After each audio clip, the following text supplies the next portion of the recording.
Ao contrário do que muitos pensam, a área da radiologia veterinária não engloba apenas a técnica do raio-x. Mais do que isso, é uma área abrangente e essencial no dia a dia da clínica dos profissionais de veterinária. E olha só que fato interessante, né? Essa área está se desenvolvendo a passos largos e as suas aplicações se tornam cada vez mais presentes no dia a dia do médico veterinário. Hoje, inclusive, os principais exames utilizados também contam com equipamentos modernos de ressonância magnética e tomografia computadorizada. Por isso, neste Por Dentro da Imagem, seu podcast apresentado por Canon Medical Systems do Brasil, nós vamos falar o que você precisa saber sobre radiologia veterinária, suas aplicações, curiosidades e ainda vamos trazer dicas de como você pode se dar bem nessa área tão promissora. Se interessou? Então sejam muito bem-vindos e muito bem-vindas a mais um episódio do Por Dentro da Imagem. Eu sou Cleiton Lúcio e vou apresentar esse episódio junto com vocês hoje. E para conversar sobre esse tema, nós temos dois convidados aqui que são especialistas nessa área. O primeiro é o André Barczak, especialista de aplicações clínicas sênior na Canon Medical Systems do Brasil. André, seja muito bem-vindo ao Por Dentro da Imagem. Muito obrigado, Cleiton. Boa tarde a todos. Agradeço aí o convite desse podcast e espero contribuir aí para todos um pouquinho de experiência da A área. gente que agradece. A gente que agradece, André. Acho que vai ser um bate-papo sensacional aqui, onde a gente vai aprender muito. Eu, como sempre, sou aquela pessoa que está no lugar do ouvinte, que quer e tem muito interesse em aprender. Então vai ser um prazer inenarrável estar com você aqui. Além do especialista técnico, né, nós também temos o especialista prático, aquele que realmente usufrui de toda a tecnologia desenvolvida a favor dos nossos estimados animais e bichinhos de estimação. Eu tenho a honra de apresentar aqui o Dr. Igor de Almeida Santos. O Dr. Igor ele é veterinário radiologista no Instituto Veterinário de Imagem e na Provet, em São Paulo. Lá, ele realiza laudos de imagens de tomografia computadorizada para alguns centros veterinários de imagem, como a Ecovet. O doutor também é coordenador da pós-graduação de Radiologia e Tomografia Computadorizada de Pequenos Animais na FAMESP. Ele é graduado em Medicina Veterinária pela Faculdade UNOeste e possui graduação Lato Sensu em ultrassonografia de pequenos animais pela FAMESP e mestrado em Diagnóstico por Imagem pela FMVZ USP. Doutor, que currículo, hein? Se eu esqueci alguma coisa, por favor, me corrija e seja muito bem-vindo ao Por Dentro da Imagem também. Muito obrigado, Cleito, pela apresentação. Acredito que não seja tudo isso, não, mas te agradeço pelo enaltecer o currículo. Mas eu queria agradecer também a Canon pelo convite. Eu estou muito feliz por estar aqui e conversar um pouquinho da minha área. Doutor, o prazer é todo nosso. E para começar, eu queria saber o seguinte, né? Como a radiologia veterinária surgiu na sua vida? Eu também acredito que é inevitável essa pergunta, né? Mas a paixão pelos bichinhos, como eu disse lá no começo do nosso episódio, falou mais alto na sua escolha profissional? Olha, Cleiton, quando eu comecei na radiologia, foi na faculdade. Basicamente, quando você entra numa faculdade de medicina veterinária, se tem muitos caminhos a seguir. Você pode trabalhar com pequenos animais, grandes animais, animais de produção, que são os grandes animais, animais silvestres, clínica cirúrgica, laboratório, né? Mais ou menos no segundo ano da faculdade veio a disciplina de diagnóstico por imagem. Eu acabei pegando o exame nessa disciplina, né? Não consegui passar de primeira. E eu acabei fazendo um vínculo com a professora da faculdade. E após isso, eu comecei a fazer estágios, mais estágio, participar de congresso, me envolver mais. A parte de afinidade com os bichos é bem importante, mas o que me encantou mais é a parte do cuidado da saúde dos bichos, né? Ajudar no diagnóstico. A parte legal da imagem é como se fosse um quebra-cabeça que você tem que montar com as informações que você tem e com as imagens que são adquiridas a partir dos métodos aí, né? Então, para mim é muito bom. Depois disso, parti para pós-graduação, parti para mestrado e quanto mais aprendizado, mais informação tiver, eu fico muito mais feliz justamente para tentar ajudar mais aí a vida dos meus pacientes. Poxa, que história sensacional, doutor. Quanto mais aprendizado, mais curioso a gente fica e mais conhecimento a gente busca, né? Com certeza. Doutor, para continuar, eu queria também te perguntar o seguinte, né? Quais são as maiores curiosidades que você vivencia no dia a dia, no diagnóstico em uma clínica veterinária? Você poderia compartilhar alguma dessas histórias com a gente? Claro, Cleiton. Quando eu fiz meu mestrado, eu tive a experiência de trabalhar em uma faculdade onde eu tinha o tete-a-tete com os clínicos, com os veterinários cirurgiões, e a gente conseguia chegar do começo ao fim do diagnóstico, né? O pessoal fazia o atendimento clínico, eu fazia o exame de tomografia, a gente discutia o caso, e depois a cirurgia com diagnóstico histopatológico, ou enfim, né? Justamente era o que eu mais gostava, justamente porque desse contato. Hoje em dia, o que eu faço hoje em dia é rotina de laboratório, centro diagnóstico. Basicamente, o paciente chega para nós, a gente, com pedido de um encaminhamento de um clínico ou um cirurgião, fazemos o exame de tomografia computadorizada e o paciente sai com o seu laudo aí em 5 dias, né? A rotina nossa aqui varia de 2 a 8 exames por dia. A gente tem uma rotina reduzida justamente por causa de todos os animais, assim, grande parte dos animais que fazem tomografia, eles precisam ser anestesiados, então reduz a nossa carga de exames, né? A minha rotina maior é cão e gato, né? Eventualmente aparece um animal silvestre, né? Mês passado eu fiz uma tomografia de um pincher sem os membros torácicos. Ele não tinha nenhum dos membros torácicos, né, por problema de desenvolvimento, né, quando ele era muito jovem. E foi feita a tomografia do corpo do animal para fazer uma cadeirinha anatômica, onde a pessoa que iria fabricar essa cadeirinha conseguia as mensurações corretas do paciente para encaixar certinho na caixa torácica dele e não incomodasse o pescoço ou outra estrutura. Recentemente já fiz também, semana passada eu fiz uma tomografia de um macaco prego do Zoológico de São Paulo para avaliação de otite, né, doença otológica. Já fiz também tamanduá, pneumonia, já fiz serpentes, já fiz cavalo, já fiz bezerro, já fiz ovinos, já fiz bastante coisa, viu, Cleiton? Mas a rotina do dia a dia hoje é cão e gato. Assim, a rotina maior é casos oncológicos, onde pacientes apresentam neoplasias, tumores, né, e vem para o diagnóstico, para o estadiamento, e depois o veterinário decide qual é a melhor conduta terapêutica, né? Outras situações são casos neurológicos, casos de coluna, pacientes com hernia de discos, doenças pulmonares, doenças abdominais, mas basicamente é isso. Eventualmente tem casos interessantes, mas é isso. Poxa, poxa, que legal, doutor. Tem a rotina ali que é o esperado, mas tem esses casos que são fora do A padrão, né? Que parte, são os animais silvestres. Que legal. O senhor exatamente. também, o senhor falou de dia a dia, e uma coisa assim que me chama a atenção é o seguinte, né? Vou entrar um pouco na questão de raio-x, porque normalmente as pessoas, né, num hospital para pessoas, tem o Uhum. dia a dia do profissional que opera raio-x. E existe hoje uma grande discussão da dosagem de radiação, né? É um tema que causa muita preocupação e discussão nas pessoas.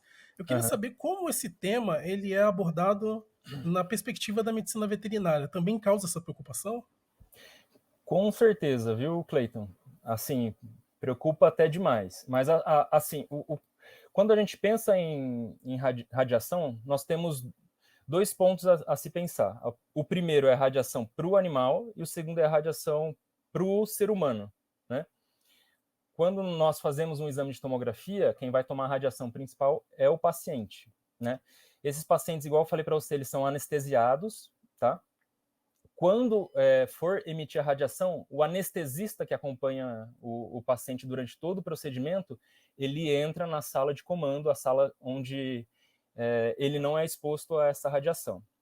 Se porventura o animal está respirando muito mal, tem algum problema muito grave, o anestesista precisa ficar na sala, a gente tem que tomar todos os cuidados de ficar do lado do aparelho, se paramentar, eventualmente colocar um biombo do lado da mesa para evitar o máximo que o anestesista tome essa radiação. No caso dos animais, conversando assim com pesquisadores internacionais, não tem estudos de efeitos adversos ou casos onde você teve uma extrapolação da dose e por causa dessa dose exacerbada de exame de tomografia, o paciente teve uma reação adversa, né?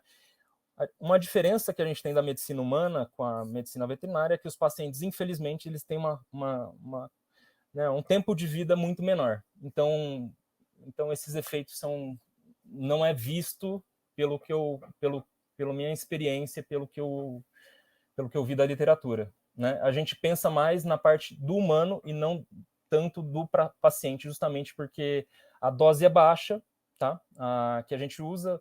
Os aparelhos de tomografia hoje em dia, eles têm redução de dose, eles têm aparatos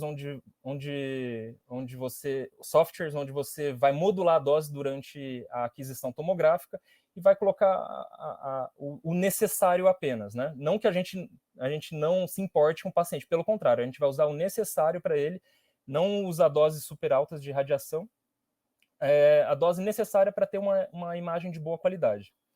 Eu acredito que o André possa até te falar isso, que o tomógrafo permite. A gente usa o modulador de dose, isso é muito bom para a nossa rotina, porque eventualmente numa área onde você tem muitas partes ósseas, a radiação vai ter que ser levada naquela parte, e eventualmente partes onde você não tem grande tecido ósseo, como o centro da cavidade torácica, aí a dose da radiação reduz, né? Mas a gente pensa bastante nessa parte humana, né? Sempre se protegendo da radiação.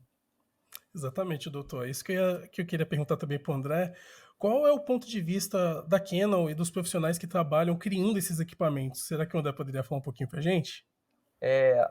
Complementando toda a resposta do doutor aí, frente a essa parte de dose de radiação, a Canon ela se preocupa muito com isso, sempre se preocupou, e sempre vem desenvolvendo softwares, algoritmos, que para unir os dois mundos, né? A qualidade de imagem com a baixíssima dose de radiação. Então, hoje a gente tem modulador de dose para cada tipo de paciente automaticamente. Então, ele vai ler o tamanho do paciente, então pode ser de pequeno, médio, grande porte. O veterinário não precisa se preocupar com isso, a máquina lê automaticamente, colocando a miliamperagem necessária para cada estrutura estudada. A gente tem também a quilovoltagem automática. Então, a quilovoltagem, para a gente enxergar determinadas patologias, isso pode ajudar muito quando se usa o meio de contraste. Então, a baixa potência da radiação faz com que a gente melhore muito o brilho do contraste, evidenciando lesões e assim por diante. A gente tem também um algoritmo de reconstrução interativa chamado EIDER 3D. Esse tem em todos os nossos portfólios, todos os nossos equipamentos, que ele elimina o ruído de imagem, fazendo com que então a gente tenha uma imagem de excelência e com baixíssima dose. Então a Canon ela trabalha bastante em cima disso, e lembrando, é tudo automático, isso nada fica a critério ali do veterinário. Poxa, que legal, André. Facilita muito a vida do profissional que vai operar o equipamento. E também é muito legal perceber o cuidado que a empresa tem em relação à saúde dos seus clientes, né, no geral. Continuando, eu queria agora perguntar para o doutor o seguinte: como o senhor tem visto a evolução da tecnologia de diagnóstico por imagem aplicada à medicina veterinária ao longo dos anos? Ela se tornou realmente essencial no dia a dia da clínica do profissional de veterinária? E, se sim, quais seriam os principais motivos para que isso tenha acontecido? Cleito, com certeza se tornou essencial. O paciente veterinário ele se assemelha a uma criança, dizemos assim, de certa maneira, pensando na medicina humana, onde ele não fala, né? E o exame clínico tem uma limitação até certo ponto, né? E os métodos de imagem são extremamente importantes, né? Há um tempo atrás mudou bastante o cuidado com os pets, né? Antigamente você não tinha tantos cães e gatos domiciliados, ficavam fora de casa. Hoje em dia dorme até com própria, né? Eu durmo, o meu cachorro dorme comigo na minha cama, né? Meu gato também, enfim. E assim, com isso, os tutores, os donos dos pacientes, eles estão mais exigentes.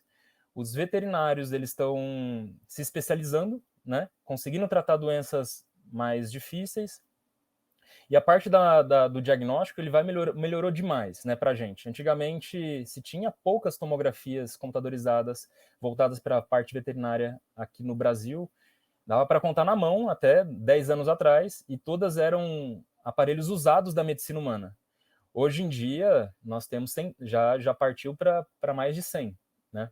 Isso, eventualmente, para a medicina humana não é muito, mas para a gente é uma evolução, assim, monstruosa, né?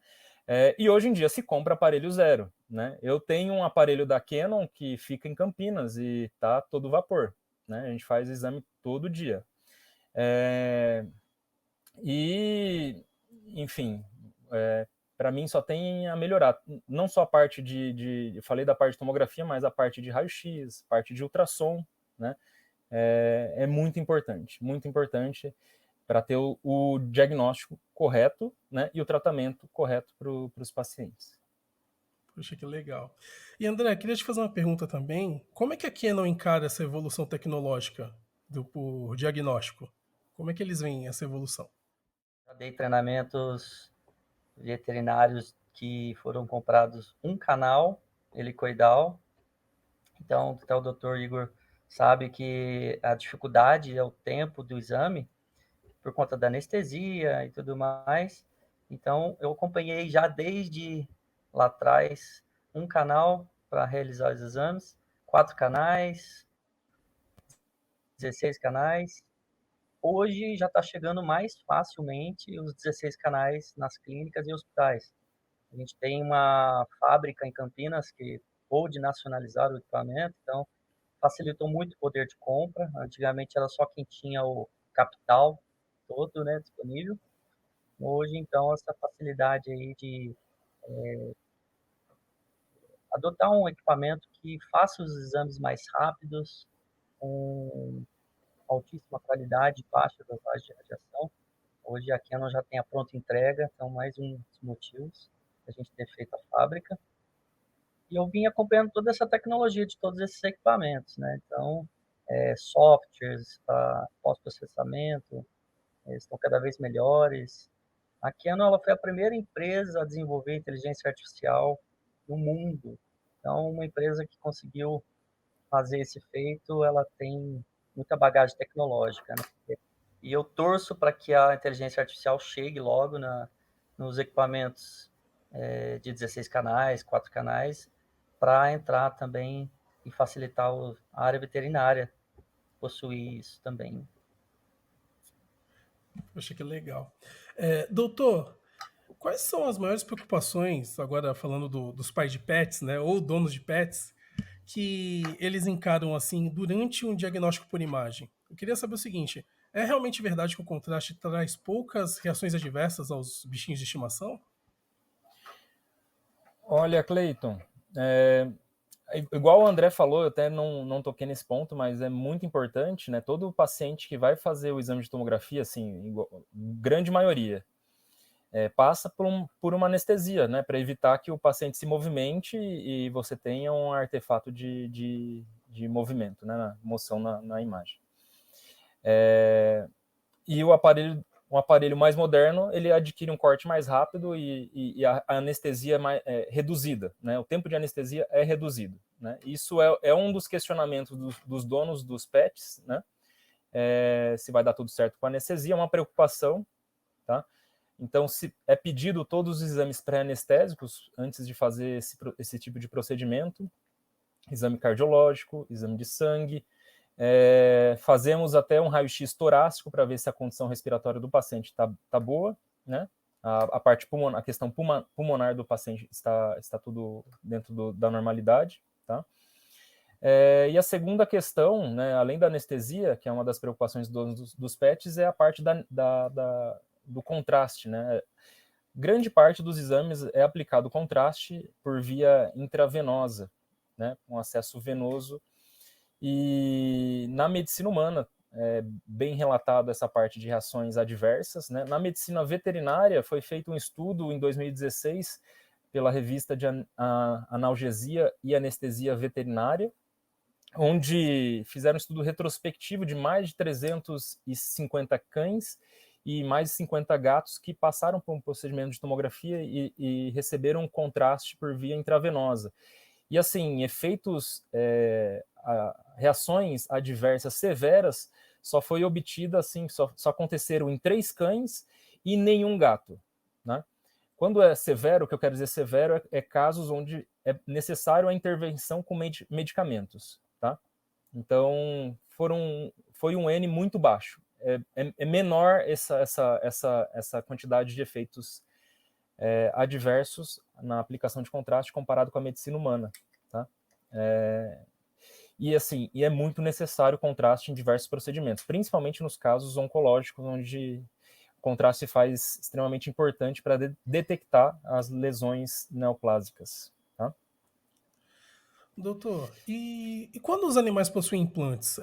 Eu acredito que o senhor tem algum caso aí, nessa longa caminhada sua, que seja interessante expor.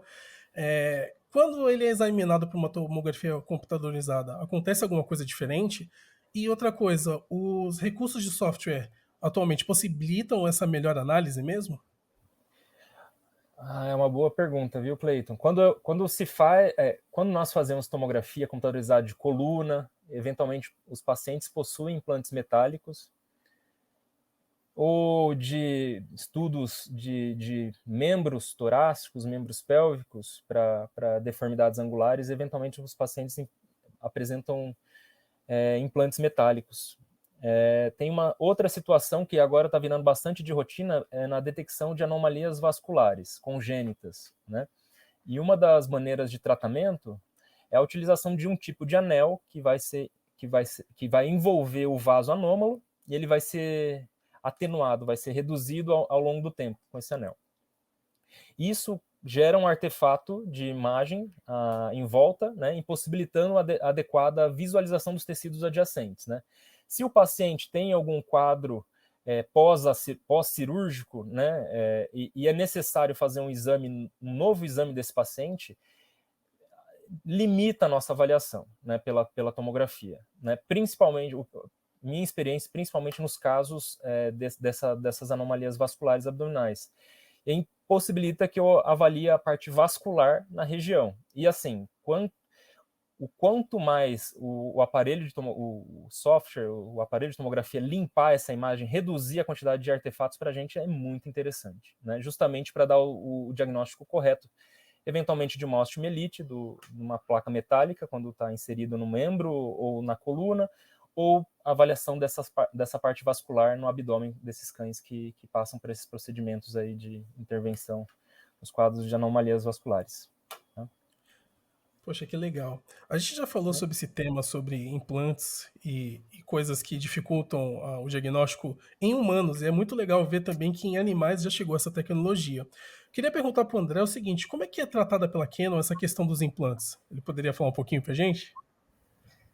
Sem dúvida. Eu acho que é um dos grandes feitos aí que a Canon desenvolveu, um algoritmo inteligentíssimo chamado CEMAR, com S mesmo, de Single Energy Metal Artifact Reduction. Então, reduções de artefatos metálicos, aqueles de faixa de banda escura, que tampam, escondem as estruturas e o radiologista, o médico veterinário, não consegue identificar fraturas ósseas, osteomielite, igual o Dr. Igor falou. Então, temos nosso portfólio chamado CEMAR para atender a todo tipo de metal possível, seja de próteses articulares, pós-cirurgias, até para adultos também, para humanos, desculpa.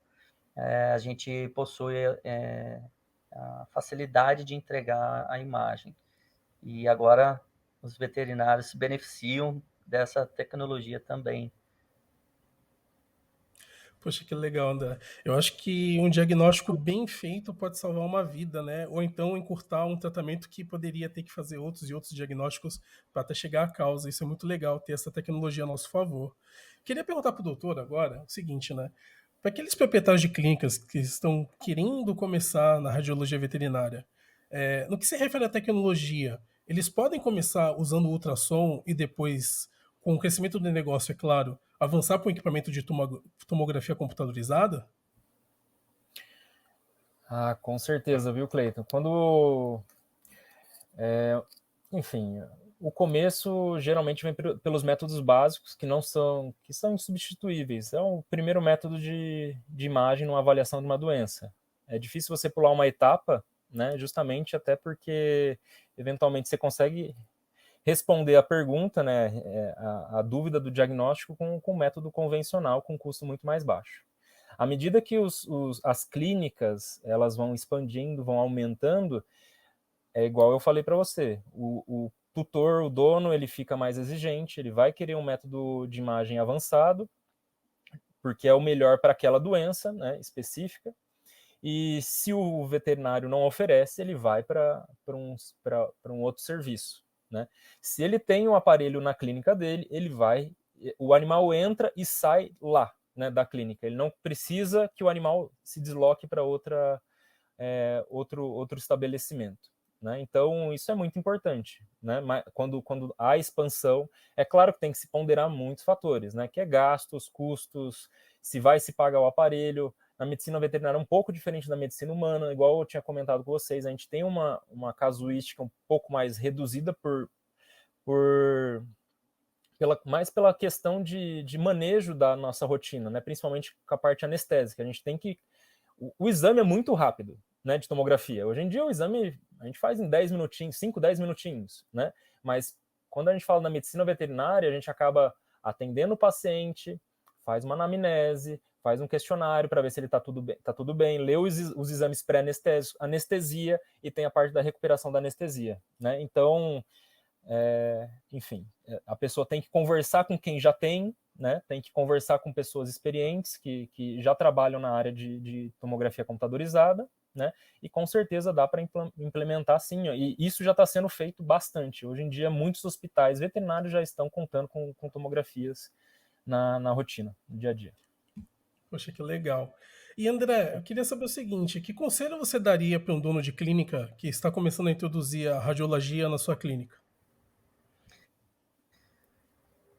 Até mais um complemento da resposta do Dr. Igor, que passam a conhecer os produtos, né, não só raio-x e ultrassom, mas passaram a conhecer um produto de tomografia que hoje está mais fácil adquirir, né, para depois tomar as decisões, porque são complexos os tomógrafos, por isso que os exames são um pouco mais caros, mas tem mais assertividade no diagnóstico, no encaminhamento para o animal, né? E hoje os tutores eles estão mais abertos a essas novas tecnologias, que eles querem o melhor para o seu animal. Então, a Canon vem sempre aí com uma boa receptividade para mostrar todos os nossos produtos, para o que atendem, né? Temos raio-x, tomografia, ultrassom, toda uma gama de portfólios aí para atender os novos proprietários, né? Então, eu diria isso, para passar a conhecer os nossos produtos, nosso portfólio, e com calma, né? Claro, igual o doutor falou, será que vai ter demanda para poder fazer com que essa clínica vá conseguir pagar o equipamento? Tem que fazer um estudo em cima disso, né? Não é só comprar o equipamento e colocar lá no quintal e sair fazendo exames, mas fazer todo um estudo antes para ver se é viável, né? Sensacional.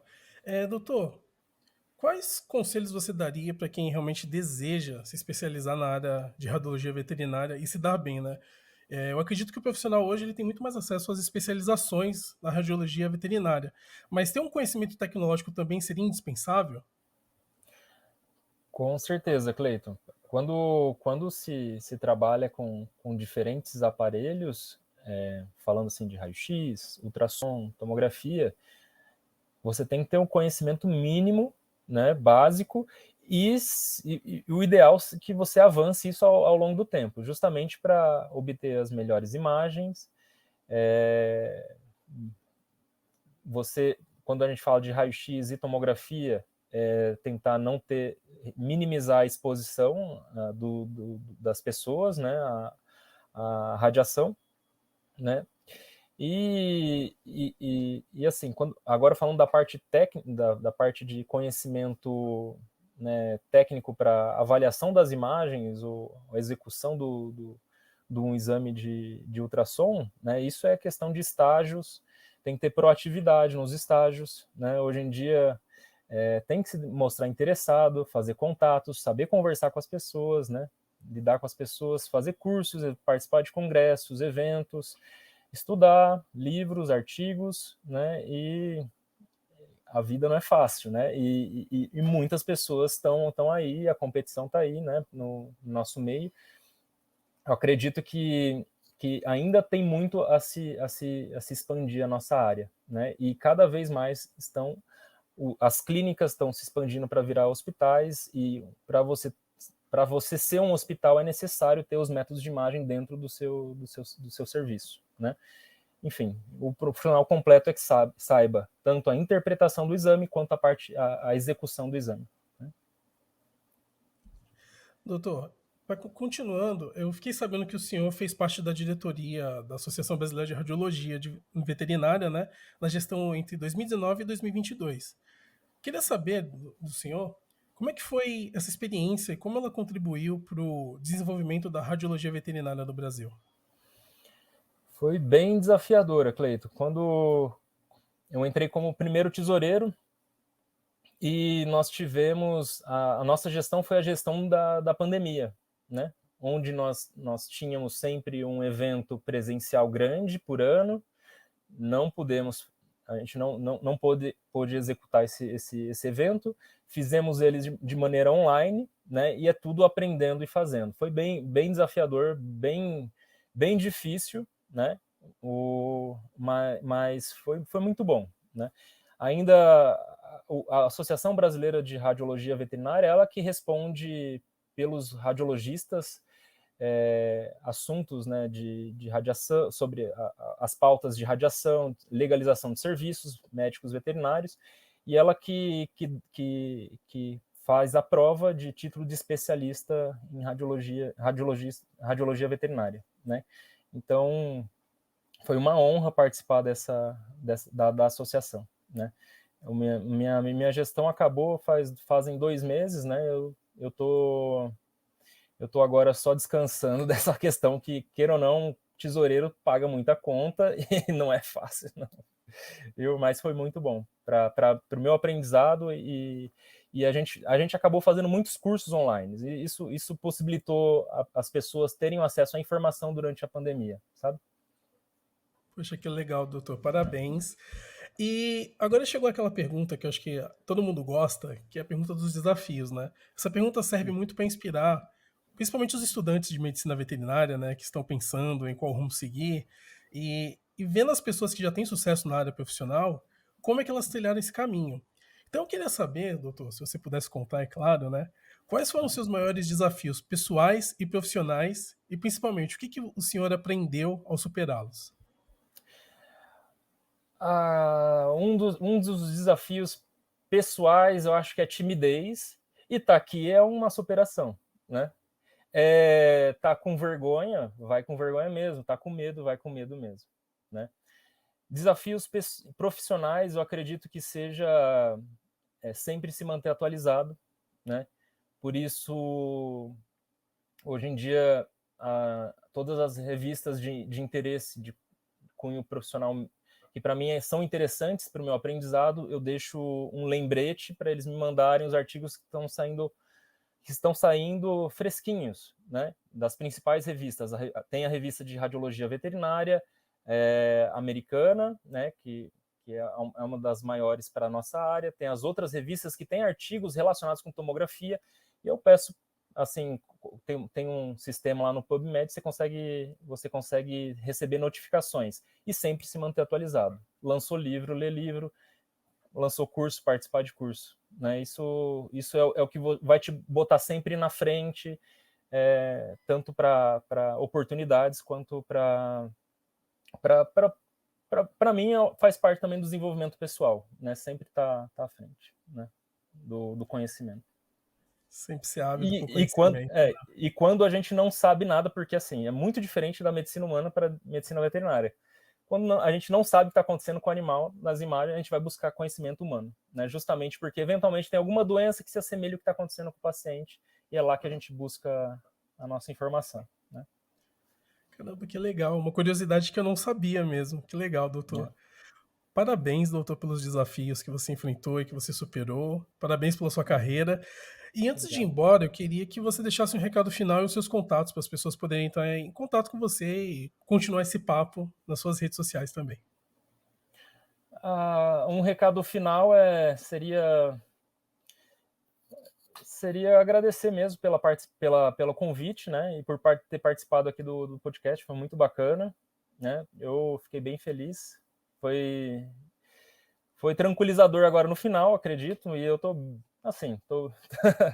tô bem feliz por ter sido convidado pela Jéssica, o pessoal da Canon, foram muito bacanas comigo, né? E contatos, redes sociais, é Igor de Almeida Santos, quem quiser buscar lá no Instagram, eventualmente eu posto alguns casos interessantes e coisas da minha rotina, né, como veterinário radiologista, né? É um perfil mais voltado para o profissional, tá?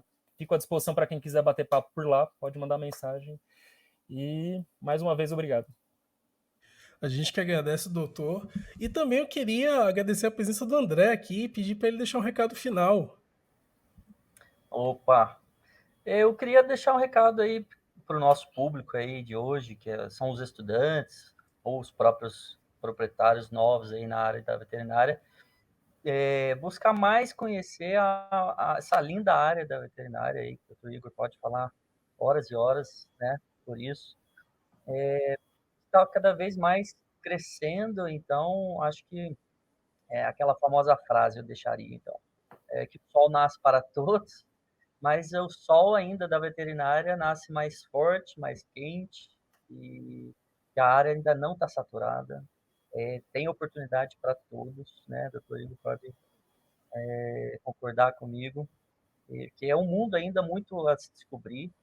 Então, pra você ter ideia, os tipos sanguíneos dos animais são inúmeros, dos humanos são 5, 4, 5, enfim.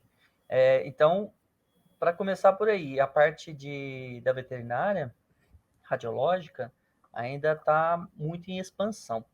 Então, eu diria que hoje quem se direcionar para essa área aí dos veterinários vai se dar bem.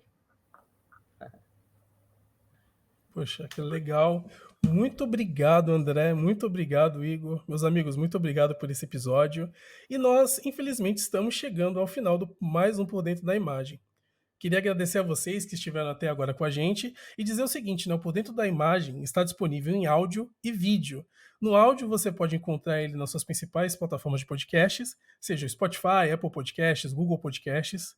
E também, se você quiser assistir esse episódio, ele vai estar disponível em vídeo, porque nós estamos no YouTube, lá no canal da Canon Medical Systems do Brasil. Se você tiver alguma dúvida, alguma sugestão, elogio ou crítica, você pode enviar para a gente no e-mail, que é o contato@pordentrodaimagem.com. Nós nos despedimos por aqui e nos vemos no próximo episódio do Por Dentro da Imagem. Tchau, tchau, pessoal!